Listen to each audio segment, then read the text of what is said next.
8-Bit Goomba, and I went on his channel the other day, and I was absolutely shocked because I thought he should have more than that, you know. It's an 8-Bit Goomba. Check his channel out if you haven't already. I don't know how you came up with it, the 8-Bit Goomba. I envy your screen name. Alright, YouTube's very own 8-Bit Goomba.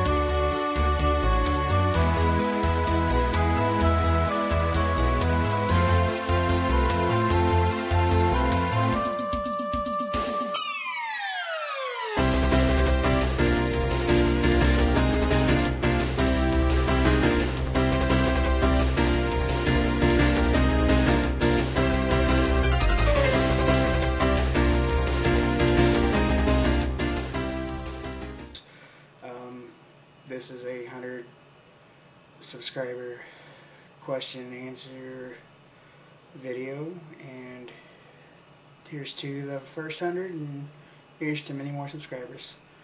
Let's go ahead and get started. First question comes from the Old School Gamer. Thank you very much for the question. And the first question is, if you could have one video game system that you didn't own that you could own, which would it be? And I would go with the TurboGrafx Duo system. It looks pretty interesting. It's something I don't have. It's something I've been looking to start collecting for, but unfortunately, kind of got to get a job first.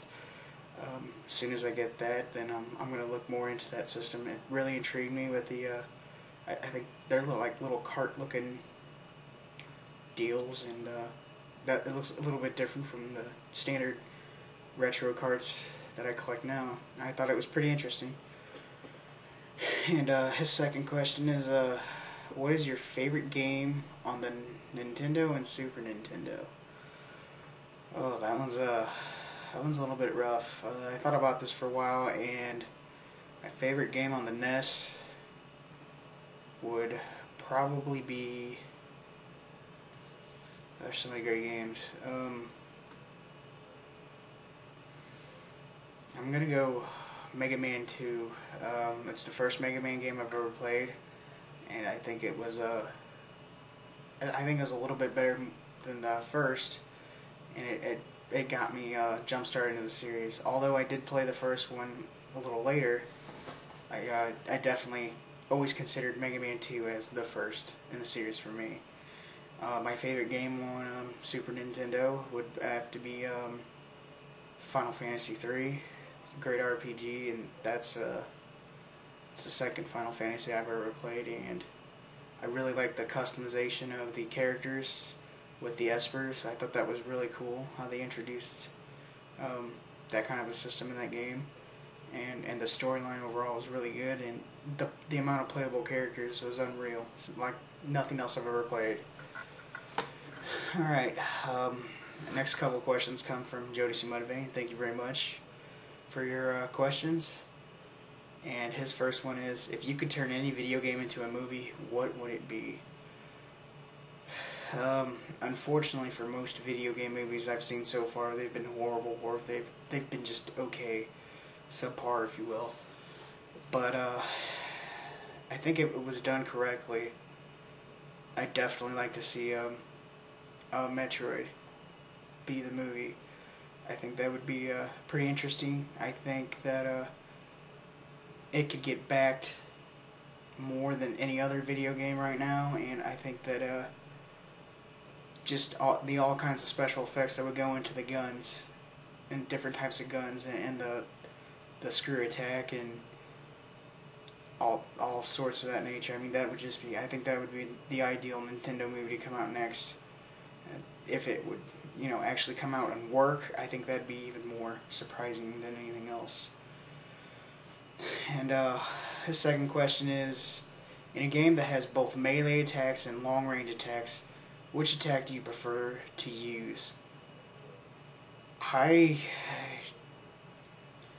always liked melee attacks because range to me just seems kind of cheap. Most of the time they're going to be more effective, but anytime they get up close and personal, they have weak melee, and you're struggling then to just get back far enough to use your range again. as where Melee just goes up there and bums rush him like a barbarian. I think that's where it's at for me, is the Melee, most definitely. And his last question is, which Super Mario Brothers game do you think is the hardest? I think it's very debatable, but if you don't have the strategy guide for Super Mario Brothers 3, I think that's a pretty solid, easy game. Not always easy, but if you play it enough times, it gets easier as you go along. But there's that last level, one of the last castles, the mini castles, that you have to do. You have to make the door appear, and you're running back and forth on the lava with the lava. I don't remember how to ever do that, and to this day I haven't looked it up. And the last time I played, I was so frustrated. I got so close to looking it up, and I just don't want to. I want to try and remember how to do the orders of that door. You hit the power sign, and then you only have a few seconds, a certain amount of seconds to get to the right door, and it's just a mess. So with that and all the airships, I think even as I played so many of those airship levels over and over, they're still pretty tough for me, some of them. I think, ironically, the easiest one for me is the fastest moving airship, the one that just zooms by. So, I would have to say Super Mario Brothers 3. If I get your names wrong, I apologize. This is the first time I've seen some of these names. But I'll give it my best attempt. You can scold me if you like. Oh, I believe this one's Corey Stover. Thank you very much for the question. And the question is, what is your favorite game ending, and what is my least favorite? My favorite game ending,